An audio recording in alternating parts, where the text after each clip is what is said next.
Hey, my name is Jason Gay. I'm a sports columnist with the Wall Street Journal, and you're with us here on another WSJ Spreecast.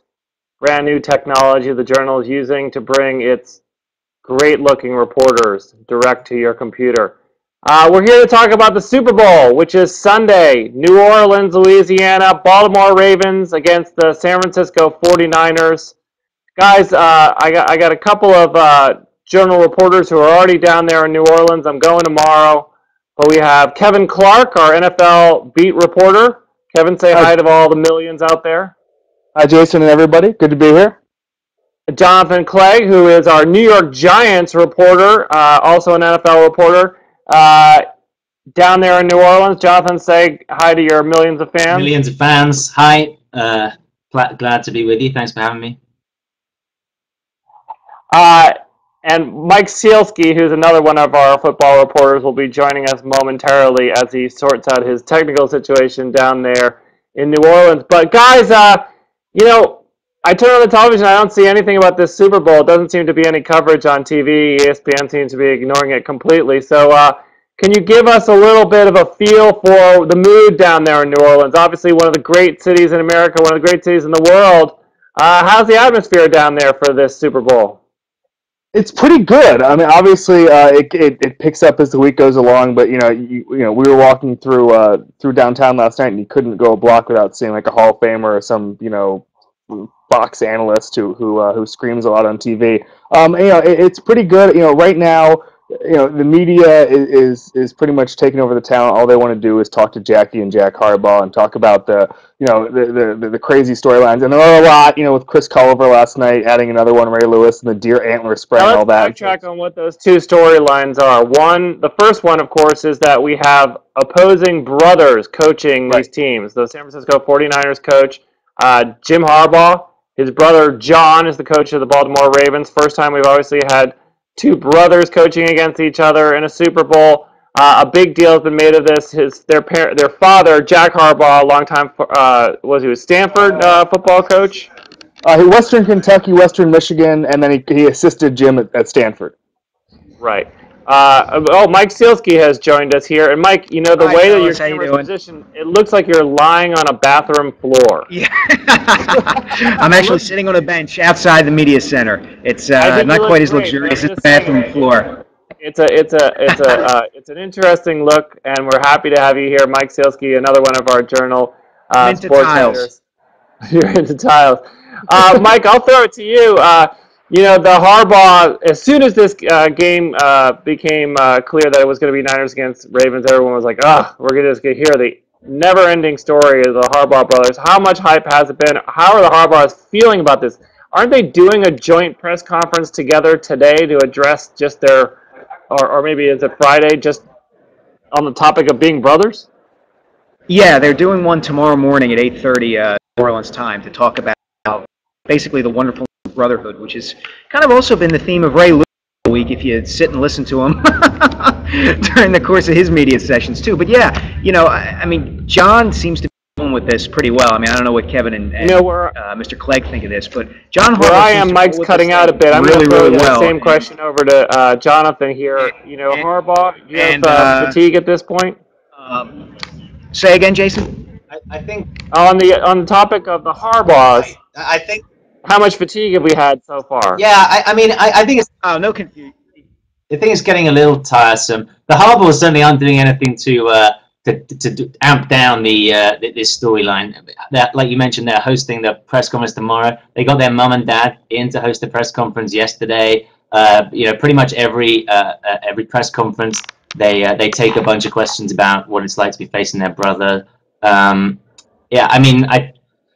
I think we were worried that this storyline would kind of become very tired very quickly, and I think that's kind of what's happened. I don't know if you get a sense of that, Kevin, as well, that we're all kind of. Yeah, the worst thing that happened to the Harbaughs this week is that their parents were so great at telling anecdotes and dinner table stories, and now it's just like, we were almost out of steam on that storyline, and then they talked yesterday, and they had all these great, mashed potatoes. She talked about how when John wanted to go into coaching, she fell into her mashed potatoes at dinner and stuff like that. They were so folksy and so great that you almost have to talk about it now because Jack Harbaugh said we're not a creative family. That's why everyone in the family's name starts with a J. I mean, it's just like he wrote the stories for everybody, and so we're just going to keep going with this until they stop telling great So it anecdotes. kind of made me.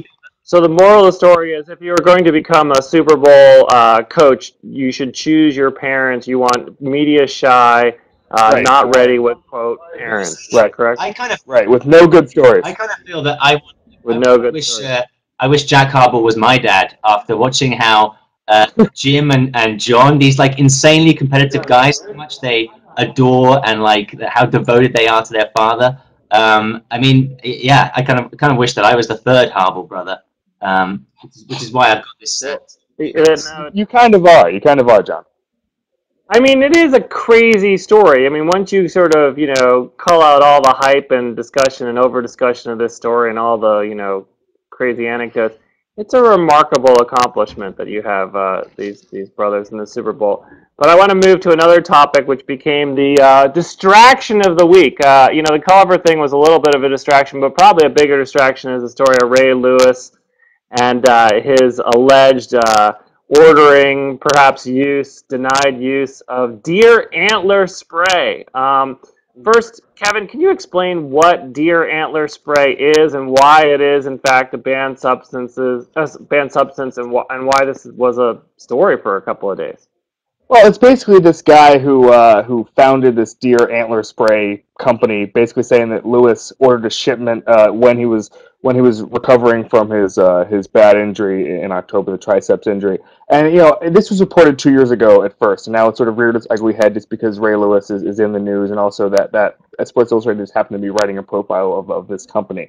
And so this week Ray Lewis has basically said, "I've never tested positive," which unfortunately Lance Armstrong he ran that excuse into the ground. He was the most tested athlete in the world or whatever, and so and we saw what happened, and so that hasn't really helped matters. In fact, he's using the same excuse as Lance Armstrong. But generally, it's just this weird spray that they don't even test for it actually, but it is on the banned substance list. That this owner is basically drawing a line saying he got healthy because of it. The owner of the company. The funny thing is that Ray's strategy here is kind of brilliant in the respect that he almost seems to be going into the four corners offense here. He's only got 3 days to go before he plays the last NFL game of his career.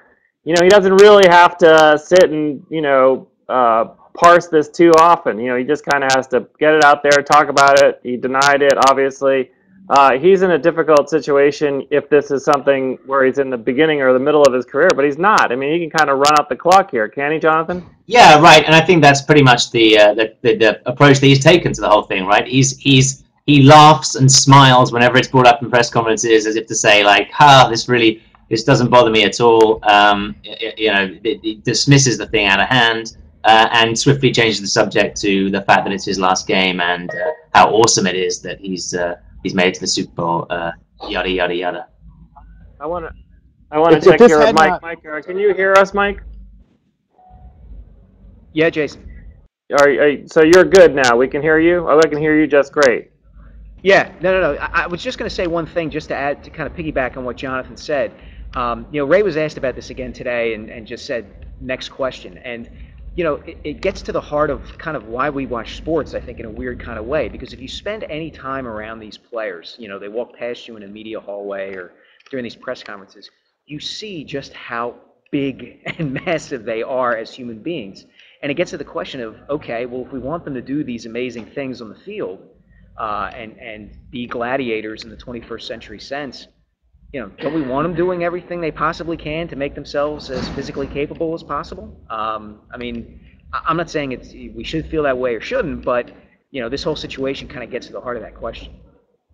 I want to go to our viewers at home, people who are watching this on their computer, at their desks, at work, that you can log in, you can comment on this Spreecast, you want to ask us a question. If you want to appear just like us on video and offer your opinion about either Ray Lewis or the Ravens, the Niners, any kind of controversy, please do let us know. There's a window on the screen you can log in with a comment. One thing about this spectacle of the Super Bowl week and just the sort of endless scraping away of every last story, every last storyline going into this thing. You know, the thing that kind of gets lost in the shuffle here, I feel, this is a pretty darn good football game. I'm kind of excited about it in the respect that I really can't call it. I feel like there's no clear favorite. I know the Niners were installed early as like about a 3-point favorite, but that's kind of a neutral favor anyway. You have a feel for this one, Kevin, how it's going to go, or are you like me, kind of just not really? I don't have an idea. Right, I'm like you. You know, we've been working on these sort of X's and O's stories all week, and you know, it was almost like we were playing a little game of strategy and trying to figure out who could go where and how you could stop Colin Kaepernick and how you could stop Joe Flacco's deep passing game. And really, no, you know, when you look at it on paper, no one can stop anybody, and no one can do anything on offense. I mean, every matchup seems to indicate this is going to be an unbelievable game. You know, Colin Kaepernick against that Ravens defense, where they're great linebackers and they're great, you know, obviously a great defensive tackle and Nada. And so, you know, I just think that everything that these teams do well, the defense does well at taking away. And so what's going to happen, I have no clue. I think the Niners are going to win just because they have a little more depth in the team. But generally, I'm really excited to see what's going to happen. Jonathan, do you have a sense for how the fans are represented down here? You know, when I was in New England a couple weekends ago for the AFC Championship, it was staggering how many Ravens fans got in there, got tickets when they sang the Star Spangled Banner. Baltimore fans are famous for saying that at the end of the Star Spangled Banner very loudly in recognition of the Orioles. It was very loud at Gillette Stadium. What's the representation like so far, or is it still a little too early to tell? Well, I've certainly been struck by the number of 49ers fans here. Although that may be because we were staying in the 49ers team hotel last weekend. Having said that, the 49ers team hotel is right around the corner from Bourbon Street. So Bourbon Street always seems to be packed with Niners fans. I really haven't seen the Ravens fan. I mean, there are Ravens fans here, but they don't seem anywhere near as well represented as Niners fans up to this point. I think that this is the day when everyone arrives and the sort of Super Bowl weekend starts, right? So I think we may see more Ravens fans start to come in now. Just to swim back to your comment about how the game's going to progress, I kind of feel like, aren't the Ravens just the New York Giants in purple uniforms? I kind of feel that they're going to win a tight, close, defensive-heavy game like 2017. I mean, Mike, do you have any thought about that? Yeah, I kind of see it that way too. I mean, I think it's going to take a kind of a quarter or two for these teams to kind of feel each other out. You know, because you've got that dynamic of the brothers as coaches, and it's hard to imagine the two coaches could know each other better than these guys do from a personal and a professional standpoint. I mean, I think about how many hours they must have spent, you know, at home as kids and as young coaches, you know, before they ever got to this point, talking about, you know, scenarios, what would you do in this situation, et cetera, et cetera. So, I mean, I think there's going to be a lot of punching and counterpunching for, you know, a quarter or two before, you know, things kind of settle in. I'm with Kevin. I think it's a close game, but I think the 49ers, you know, for reasons of depth and just having a more dynamic player at the most important position, you know, Kaepernick v. Flacco, you know, I think that gives them an edge. I think that both these teams have this. They have this unbelievable capability of scoring at any time, either Kaepernick on a 56-yard run or Flacco, you know, with a 60-yard pass to Anquan Bolden or Torrey Smith or whomever. And so I think it almost becomes like a soccer game in the sense that, like, there's going to be 2 or 3 of those plays, long runs, long passes, and if you get, you know, 3 of them, you win the game, essentially. And so it almost becomes like a World Cup game that you're just trying to eke out one of those things, and if you do that, you win the game. Thanks for the soccer references, Kevin. And that leads me to a segue I can't help but avoid, but I want to talk to Mr. Clegg about the Beckham news today and what he thinks. Is there any significance to this, or is this just kind of like a little news hiccup because it's Beckham? I don't think it's going to have a huge impact. And first of all, explain for the people at home what actually happened. So David Beckham today has signed for the French soccer team Paris Saint-Germain. He's going to be playing his football soccer in France from now on. This was sort of a move that was mooted exactly a year ago. He was supposed to join the French league, ended up re-signing with the Galaxy for another season, and obviously won the championship there. I think that this is actually this is a kind of significant move as far as the French league is concerned. I think Beckham's going to play a lot more than people think. I personally feel that Beckham is one of these guys who is very underrated. He went from being incredibly overrated to now he's incredibly underrated. I still think he's a great player. I think he's going to have a big impact, a much bigger impact on that team and in that league than people think.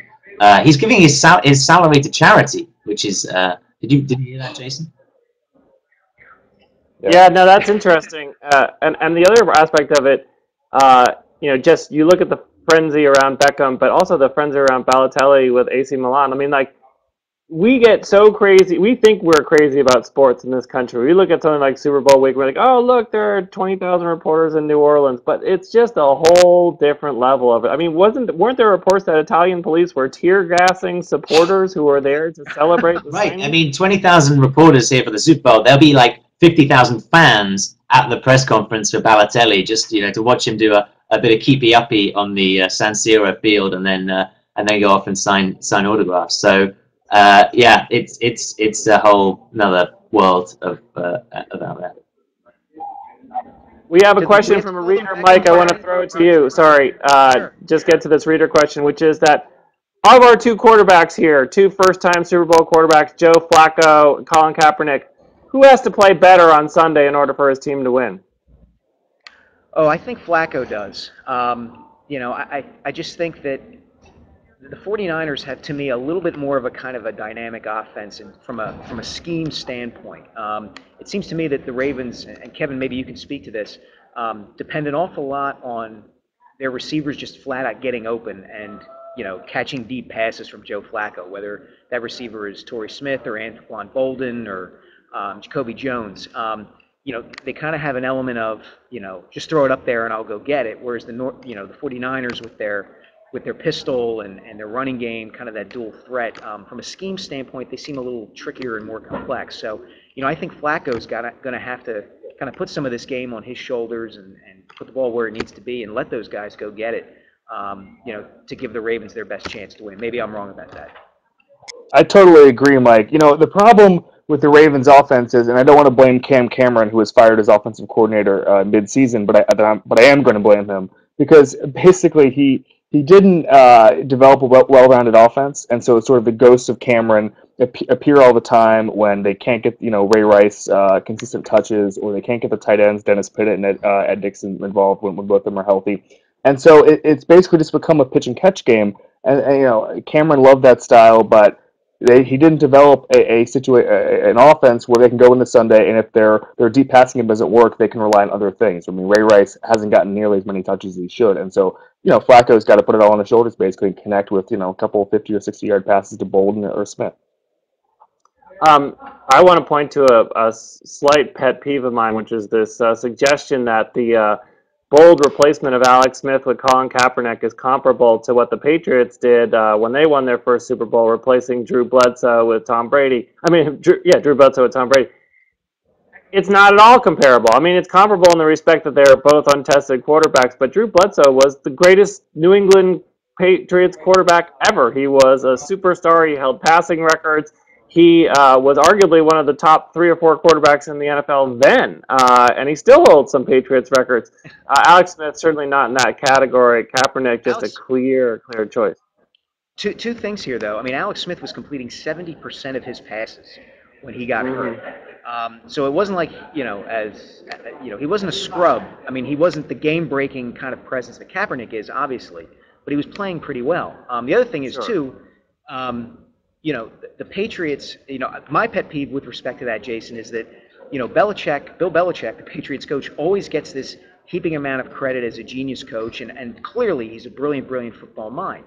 But that season, correct me if I'm wrong, the Patriots were 0-2 when Bledsoe got hurt and inserted Brady.